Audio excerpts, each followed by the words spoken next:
Hello everyone, आपले hello किचनमध्ये मनपूर्वक स्वागत आहे। तर आज एक मी नवीनच रेसिपी घेऊन आलेली आहे, ती म्हणजे रक्षाबंधनसाठी स्पेशल आहे। तर ही रेसिपी आहे ओल्या नारळाची बर्फी। तर वाट पाहताय कशाची? चला तर मग रेसिपीला सुरुवात करूया। तर सर्वप्रथम आपल्याला कवचातून नारळ काढून घेऊन आपल्याला स्वच्छ धुवून चाकूच्या सहाय्याने कट करून घ्यायचं आहे आणि जी मागचे काळी काळी साल असते ती पूर्णपणे काढून घ्यायचे, म्हणजे आपली बर्फी आहे ती पांढरी शुभ्र होते। तर पाहू शकता अशा प्रकारे आपल्याला छोटे छोटे तुकडे करून घ्यायचेत। जास्त मोठे राहिले तर मिक्सरमध्ये आपल्याला चांगलं बारीक होत नाही आहे। तर पाहू शकता अशा प्रकारे आपल्याला मिक्सरमध्ये बारीक करायचे। तर मी सांगितलेल्या पद्धतीने तुम्ही जर बर्फी तयार केली तर एकदम परफेक्ट बर्फी तयार होणार आहे। तर पाहू शकता अशा प्रकारे आपल्याला बारीक झालं पाहिजे। कमी जास्त मिक्सर करून म्हणजे बंद चालू करत तुम्ही हे मिश्रण जे आहे ते तयार करू शकता। पाहू शकता एवढं झालेलं आहे, म्हणजे आपला नारळ जो आहे तो 250 ग्रॅम आहे। तर 250 ग्रॅम नारळासाठी आपल्याला 200 ग्रॅम साखर घ्यायची आहे। तर पाहू शकता आपल्याला अशा प्रकारे सर्व काढून घ्यायचे मिक्सरमधून।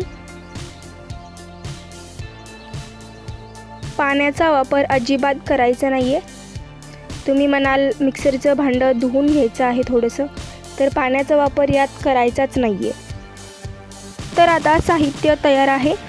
एवढा नारळ झालेला आहे आपला, 250 ग्रॅम नारळ आहे आणि 200 ग्रॅम साखर आहे। नंतर विलायची घेतलेली आहे, एक 4 ते 5 ही विलायची घेतलेली आहेत आणि ते खलबत्त्यामध्ये बारीक करून घेतलेले आहेत। तर आपल्याला मीडियम फ्लेमवर हे भाजून घ्यायचे। स्टार्टिंगला आपल्याला जास्त म्हणजे हाय फ्लेमवरच ठेवायचे गरम होईपर्यंत आपली कढई जी आहे ती, नंतर लो फ्लेमवर करायचे। तर पाहू शकता हवं तर तुम्ही कमी जास्त नारळाचा वापर करू शकता आणि त्याचप्रमाणे साखरेचाही वापर करायचा आहे।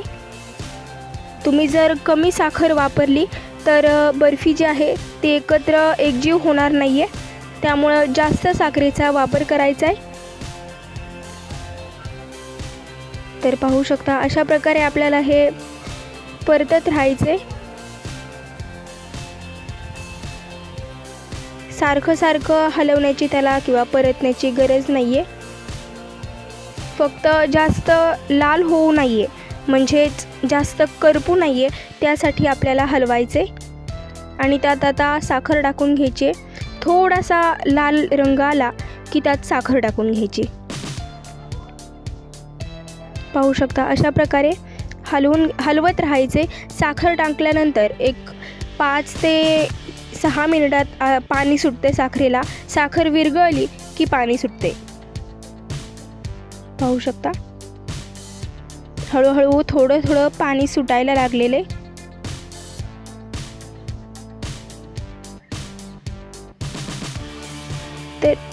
तर अशा प्रकारे आपल्याला हलवत राहायचे आणि त्यात आपल्याला विलायची टाकून घ्यायची।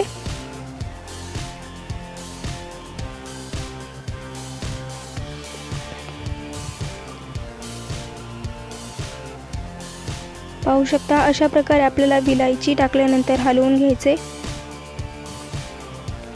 तर एवढ्या साहित्यात परफेक्ट होणार आहे आपली बर्फी जी आहे ती।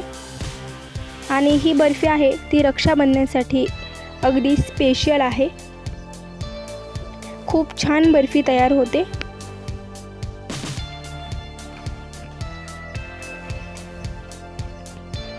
तर पाहू शकता असं सुक्क जे आहे ते झालं पाहिजे। जास्त सुक्क झालं तर थोडा पाण्याचा वापर करायचा आहे, म्हणजे आपली बर्फी परफेक्ट होते। आणि हवं तर तुम्ही एखाद्या ट्रेमध्येही घेऊ शकता, परंतु असंही आपलं खूप छान तयार होतं। याला खाली मी तूप लावून घेतलेले, तुम्ही हवं तर तेलही लावू शकता। पाहू शकता अशा प्रकारे आपल्याला शेप द्यायचा आहे, म्हणजे आपली बर्फी आहे ते एकदम छान निघते आणि तिला आकारही छान येतो।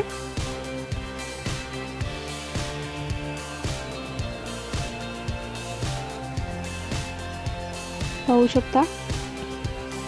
तर पाहू शकता आपल्या वड्या निघून तयार आहेत।